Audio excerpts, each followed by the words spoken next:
Back in 2019, my wife sold her Nissan Leaf and swapped it for this, a used 2017 Chevrolet Bolt EV Premier trim.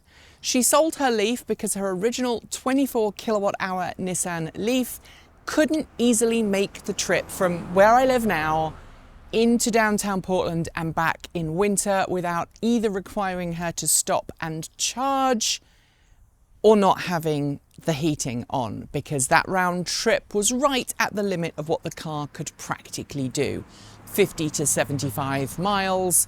And so we decided that she needed a slightly longer-legged vehicle.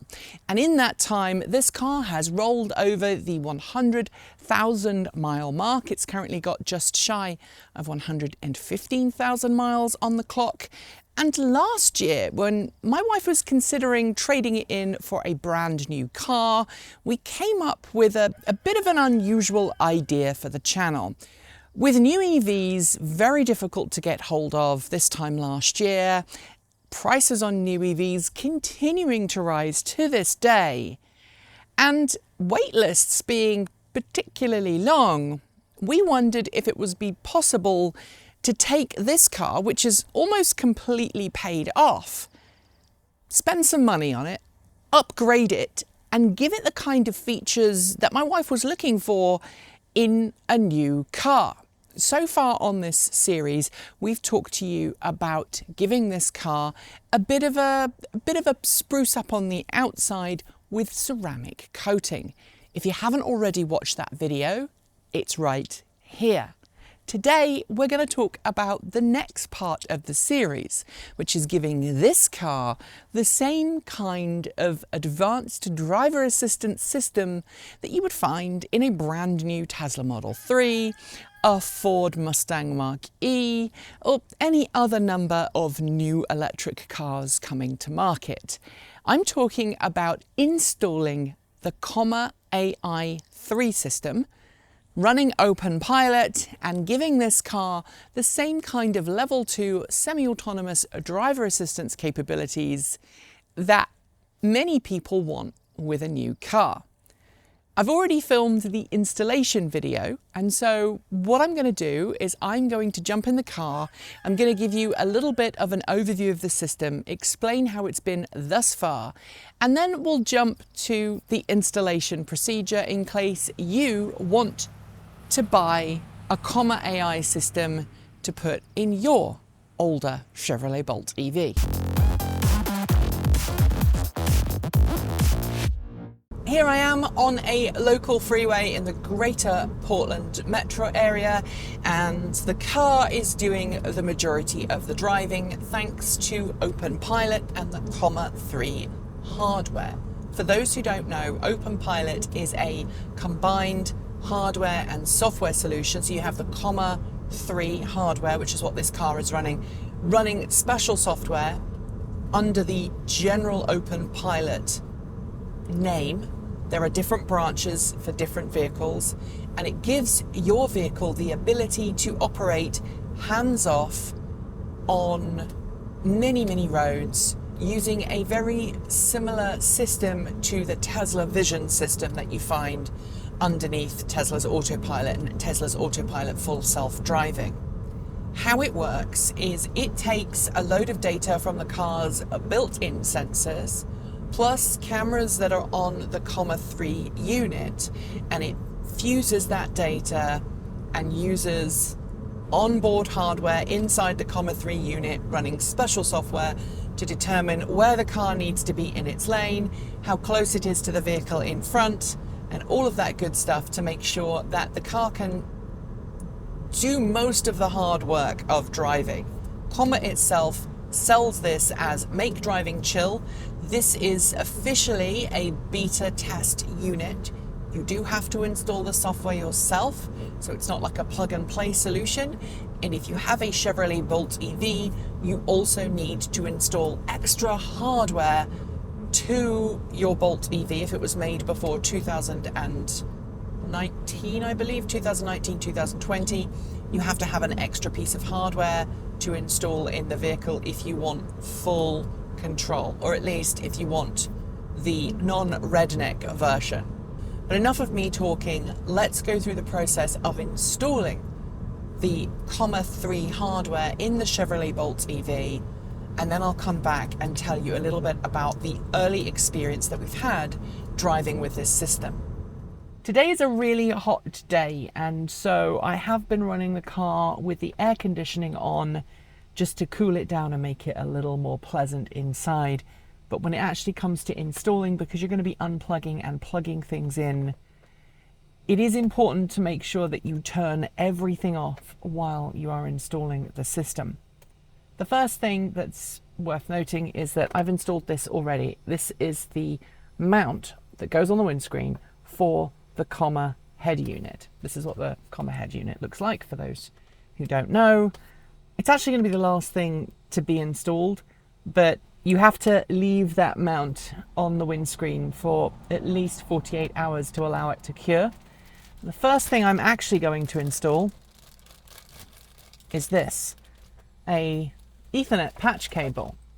I actually purchased this from Comma. It didn't come in my kit. If you buy a Comma kit for most cars, if you buy the vehicle harness, you do get this as standard. Because I didn't buy a vehicle kit, because I sourced the other things I needed from third parties, I didn't get this cable, so I then went ahead online and ordered it. And this cable needs to be routed in the headliner all the way here and all the way down so that it goes underneath by the pedals. So I'm going to do that. Time for sped up time lapse, I guess.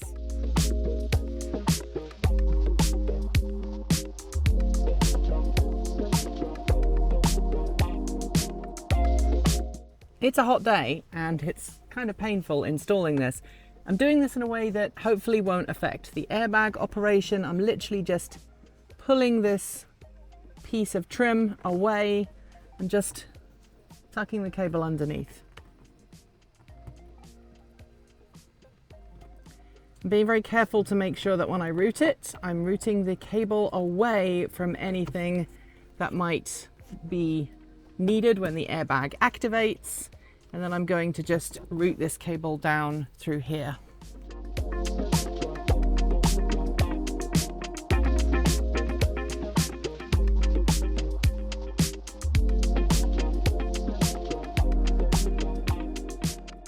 If things look slightly different, it's because I just turned the camera off to figure out a tough part of the install, namely removing the harness, the stock harness, from the lane keep assist camera.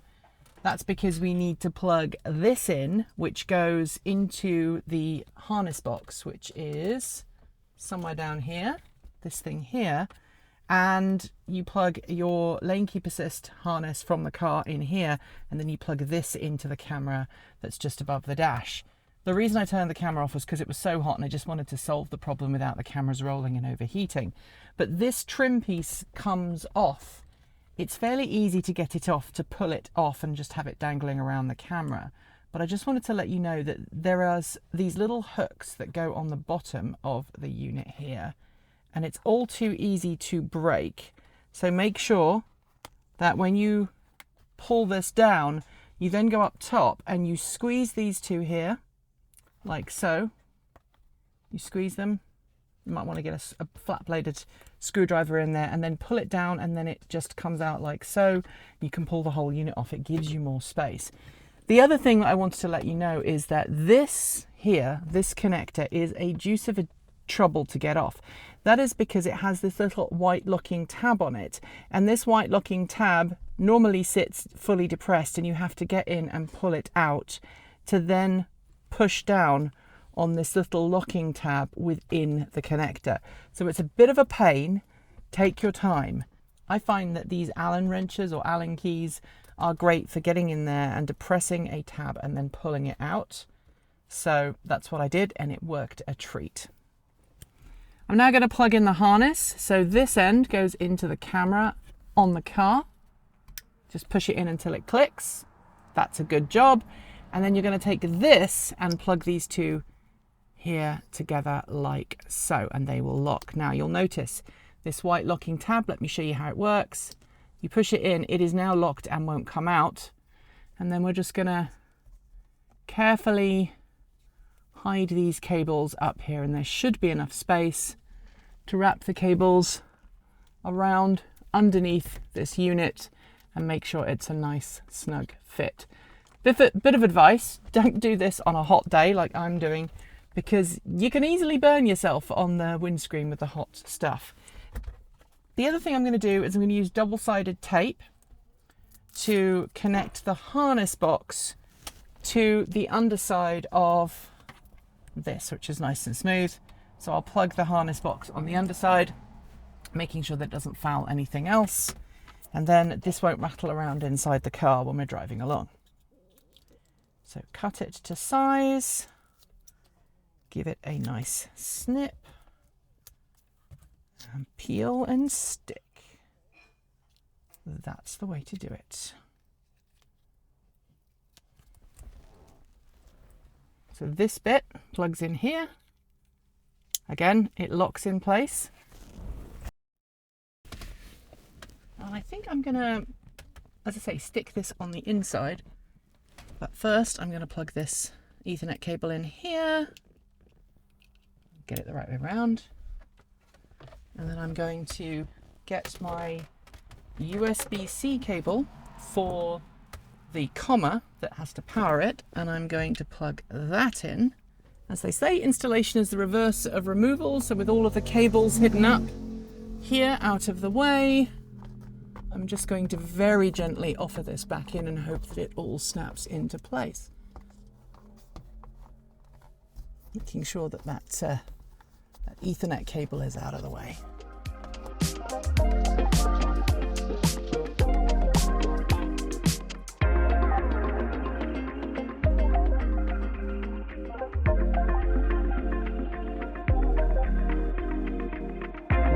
The hardest part of this, as I've just discovered, you might have noticed, I have started to perspire a little bit, is that you have to try and get everything snugged up in a way that it doesn't get in the way of the original mounting points for the camera. I've done it much better that time. I actually ended up sticking my little control box up top, and then this will come out here that allows me to plug my comma in. So I just have to put this little trim piece back on, like so, trying to make sure that the USB-C cable does not get in the way of a little trim piece. With everything connected on this side, the next thing I'm going to do is route the power cable, and there is just enough length for me to get that into the back of the comma unit, which I'm going to do now, like so. If you want to be really sneaky, I suppose you could go underneath and out the front, which I might consider doing. Officially, the final thing I have to do is plug this in, which is the pedal box. It's only required on this particular type of Chevrolet Bolt. The later Bolts don't need it, but anything prior to the 2022 Chevrolet Bolt EV, I understand, needs this. If you want to have pedal control, you can use something called Redneck Adaptive Cruise Control, but I'm not going to do that. So what I have to do is plug this interceptor in right here. There's another red locking tab which I've already unlocked and pulled out, and you'll see that that matches with this. So then I just have to plug this connector in its place, make sure I get the orientation right. It's a bit tight. Just get it past that. There we go. Push it in and then lock that red tab in place so it can't come out. That is super important. You do not want that coming out while you're driving. And then I plug this in to here. Then the next thing I have to do is find somewhere to put the box, because obviously you don't want that floating around the accelerator pedal. That is dangerous, and I'm pretty sure I can probably hide it somewhere in this center console. Once you've installed the hardware, you need to go to the Comma AI website and follow the links to install the appropriate software for your vehicle. If your vehicle is officially supported by Comma in the Open Pilot software, you can just install the main Open Pilot software. The most recent Chevrolet Bolt EV and Bolt EUV, basically ones that have lane keep assist and adaptive cruise control as standard from the factory, are supported in the main branch of Open Pilot. If your car did not ship with adaptive cruise control, this car didn't, then you have to go to a custom repo, and that's the Open Pilot GM, so OPGM repository. If you follow the links on that GitHub, which I'll link to below, you can then install the relevant branch for your vehicle, and as long as you've got all the hardware properly installed in your car, you'll then be able to use Open Pilot in your vehicle. I should reiterate here, as I'm going to several times, this is something that you should only really consider installing if you are comfortable with the tech side of installing software.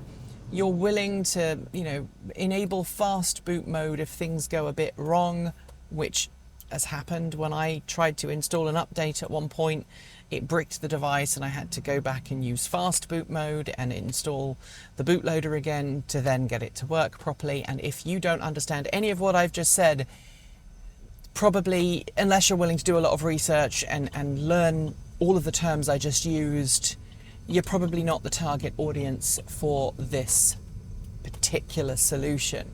As I say, if you have a car that is officially supported by Open Pilot, it's slightly different. But if you have one that's given support through an unofficial means, as is the case here, then you probably need to be fairly tech savvy in order to install the software. But once it's installed, updates are really easy to do. There is an ability here in the software updates. You can just install updates here. There's a menu here that allows you to install software updates. And as long as you've got an internet connection, you can download the software updates and it will automatically update your device. In terms of use, this is very competent. I would say this is actually more useful in some ways than the Ford Blue Cruise system that I have on my F-150 Lightning. As I said in a previous video, and I'll link to that in the description, this is possible to use in far more places than Ford's Blue Cruise, because like Tesla's Autopilot and Autopilot Full Self-Driving Beta, this relies on a lot of visual sensor data. But in terms of activating, I have to be in L mode, and then I can hit the cruise control button and the car takes over. If I want to change lanes, I just turn on the indicator and the car will prompt me to gently steer in the direction I wish to go. It will then take over and do the lane change for me, and then I can bring it back in. There are some Open Pilot variants that are being developed right now that have far more capable functionality. Sunny Pilot, which is another branch or another fork of the Open Pilot software, has extra features. So it uses OpenStreetMap data to automatically control the speed of the vehicle. That's something that Kate Walton Elliott has on her car. We don't have it on this because we have to use this OPGM branch, but rumor has it that the Sunny Pilot branch is soon going to add in code to it that will allow Chevrolet Bolt EV owners of this vintage of Bolt to use Sunny Pilot instead of OPGM as their main base. Right now I'm operating in what I would call the standard mode, in which case the car is doing the lane keep assist and doing the adaptive cruise control. I have to keep my eyes open around me to make sure that there's nothing going on, and you do have to remain actively engaged in the process of driving. I can't be reading a book or playing on my mobile phone. But it does make driving a lot more chill, as the name suggests, and the nice thing is that I don't have to keep my hands on the steering wheel, although depending on who you listen to, you either should or shouldn't. I keep my hands ready to intervene at any moment. I keep my legs ready to intervene at any moment. And this car and the software sometimes do things that require me to intervene.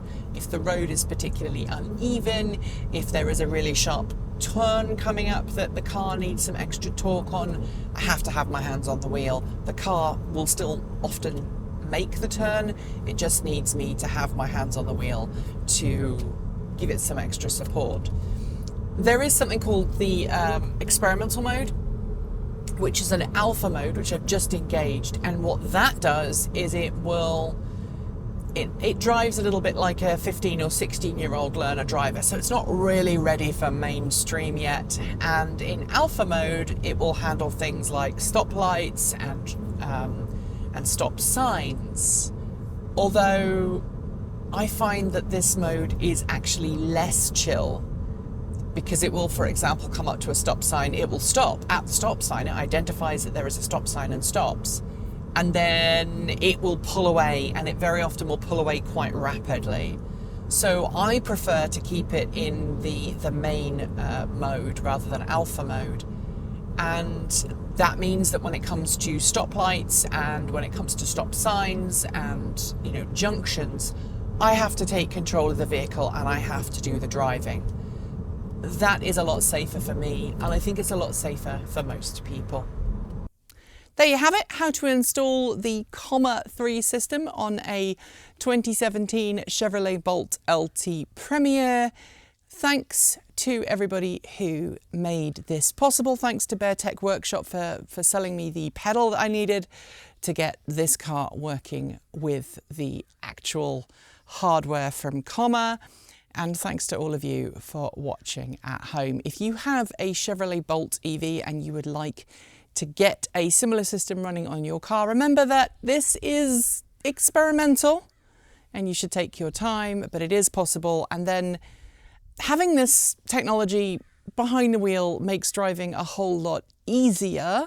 I would argue it also makes your driver fatigue a lot less than it would be in most situations. However, you must pay attention at all times, and you are on your own if you do this installation. Don't come running to me angry if it doesn't work for your particular car. Keep your eyes peeled for the next part in this series, where we are going to install a new wireless charging pad for a modern Qi-enabled mobile phone, because this car was actually produced before the Qi wireless charging standard that everybody uses today was actually ratified. And so the Qi standard that's on this car is not compatible with modern phones like this one, my iPhone. iPhone 13, I think this is, or 14.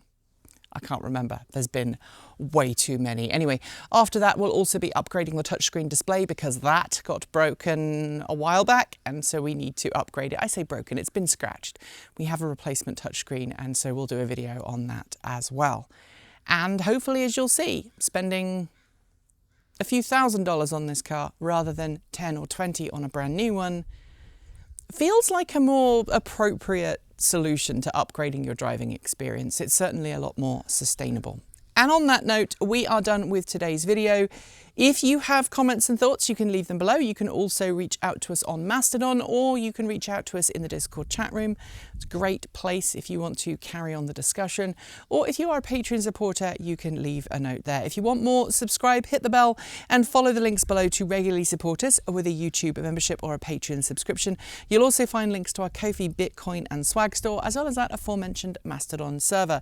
Scrolling on my right is the list of amazing charged up supporters, and shout outs go out to our V2G Patreon supporters: Pedro Mora Pinheiro, Alan Tupper, Andrew Martin, Bennett Elder, Brophy Wolf, Chris Maxwell, Cyprian Laplace, Dan Blair, Gordon C, Hey Esker, John Tramal, Carl Fox, Mark Eggleton, Peter Dillinger, Regine Fellows, Sean Tucker, Stefan Fremgen, Stephen Williams, Taslet in the Gong, Paul Bricknell, Tony Moss, Carl Hodgson, Chris Centaur, Denny Hyde, Lance Schlal, Linda Irish, Mike Weeder, and Paul Nelson. And finally, big thanks to our off-grid supporters: Paul Conway, Kevin Burridge, Stephen O'Donoghue, Jim Burness, Robert Flannery, Aaron Hahn, Ellery Hansley, Rory Litwin, JP Fagerback, Dave Kitchen, Andrew Glenn, Anonymous Freak, Chris and Michael Johnson, Clay Witt, CPU Freak 101, Eric Knack, Joe Bresney, John Henderson, Laura Reynolds, Marcel Ward, Matthew Drobnak, Nigel S, Reggie Watts, Will Graylin, and of course Ian. Don't forget that we make videos every Monday, Wednesday, Friday and Saturday on this channel. a day earlier if you are a Patreon supporter or a YouTube channel member. And of course, you can also catch us over on a Sunday on Take 2 for the Chicken and Garden update and the Sunday musing. Yes, I nearly pulled my microphone off trying to put my phone in my pocket. I put it in the other one. Anyway, if you are celebrating July 4th week this week, I know that this is due to go out to Patreon supporters on July 4th and everybody else gets it the day after. But I hope that you are having some summertime off. Let's leave it at that. Enjoy the rest of your day, and until next time, keep evolving.